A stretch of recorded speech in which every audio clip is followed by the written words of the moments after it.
Bonsoir à tous et bienvenue dans ce point de l'actualité. Il a été adopté en commission le week-end dernier à Yamoussoukro. Le budget 2021 de l'État de Côte d'Ivoire soumis à l'ensemble des sénateurs réunis en plénière cette fois. Le Sénat dit oui au budget de la nouvelle année qui s'élève à 8 398,9 milliards de francs CFA. Comme le stipule le règlement de l'institution, le vote s'est tenu par bulletin secret. Cette séance a aussi été l'occasion d'aborder d'autres points, notamment le vote par les sénateurs de l'exercice budgétaire 2019 dont les comptes ont été soldés. L'agenda 2030 du Sénat sur les collectivités territoriales également adopté. Il se résume en 6 points essentiels pour une meilleure gouvernance. Le marché de la finance islamique éprouve quelques difficultés à pénétrer le dispositif de financement des activités économiques en Côte d'Ivoire. Une des raisons, les textes réglementaires de la BCEAO qui n'ont pas été suffisamment vulgarisés. Une séance de formation se déroule à Abidjan pour promouvoir cet outil alternatif de financement auprès des populations et banques classiques. Lansile Bakayoko. Au niveau mondial, le secteur de la finance islamique est très largement dominé par les activités bancaires qui représentent plus de 75% de ses actifs. Malgré ce potentiel, cet outil de financement a du mal à pénétrer le marché ivoirien.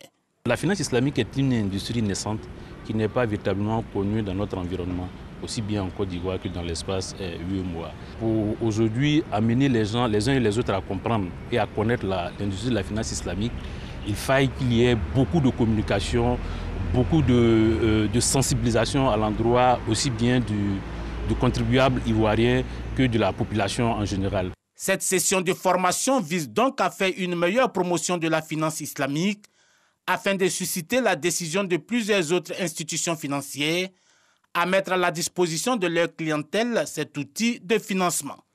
Quoique la BCEAO ait créé toutes les conditions réglementaires, l'information suffisante n'a pas été diffusée à l'intention de ceux-là même qui doivent mettre en œuvre la finance islamique. C'est une finance, si vous voulez, éthique et qui fait beaucoup d'investissements, beaucoup de création de valeur et donc d'emplois. La finance islamique propose entre autres les produits de collecte d'épargne, des services de paiement et de gestion de liquidités ou même des produits de financement non participatifs. Il s'agit, à travers l'initiative de cette rencontre, de développer une expertise locale dans ce domaine. Je reste donc convaincu que tout le secteur financier ivoirien y trouvera un grand intérêt. À ce jour, on dénombre 5 institutions financières ivoiriennes qui pratiquent la finance islamique, dont 2 banques et 3 systèmes financiers décentralisés. La 9e réunion du Conseil d'administration pour l'Afrique intelligente s'est tenue au Rwanda récemment. Plusieurs chefs d'État et ministres ont assisté à cette rencontre virtuelle présidée par Paul Kagame, une visioconférence au cours de laquelle le président rwandais et tous les participants ont fait le bilan de l'année écoulée sur la transformation numérique dans chaque pays. Ils ont aussi évoqué les perspectives. La Côte d'Ivoire était représentée par le ministre de l'économie numérique et de la Poste, Mamadou Sanogo. Dans le reste de l'actualité au Bénin, le parti d'opposition Les Démocrates, reconnu officiellement par le ministère de l'Intérieur, a présenté à Thomas Boni Yahi, son président d'honneur et fondateur, le récépissé d'existence légale.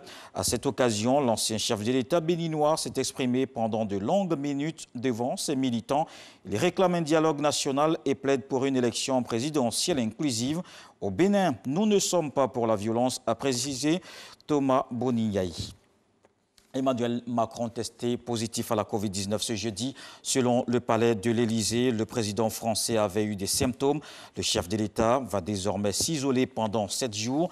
De nombreux autres responsables politiques nationaux et internationaux se sont immédiatement placés à l'isolement après des contacts avec lui. Il s'agit notamment des premiers ministres français, espagnols et portugais. La première dame, Brigitte Macron, elle a été testée négative le mardi. Un agenda évidemment bousculé. Le président français devait se rendre au Liban mardi et mercredi prochain, où il devait passer un réveillon avec les militaires français de la force intérimaire des Nations Unies. La Russie exclut pour 2 ans des grandes compétitions mondiales, dont les Jeux olympiques d'été de Tokyo en 2021 et ceux d'hiver de Pékin en 2022. Le pays sanctionné pour avoir transgressé les règles antidopage. C'est l'annonce faite ce jeudi par le tribunal arbitral du sport. Le TAS a condamné Roussada, l'agence antidopage russe, à payer environ 1 million d'euros pour rembourser les expertises menées depuis janvier 2019.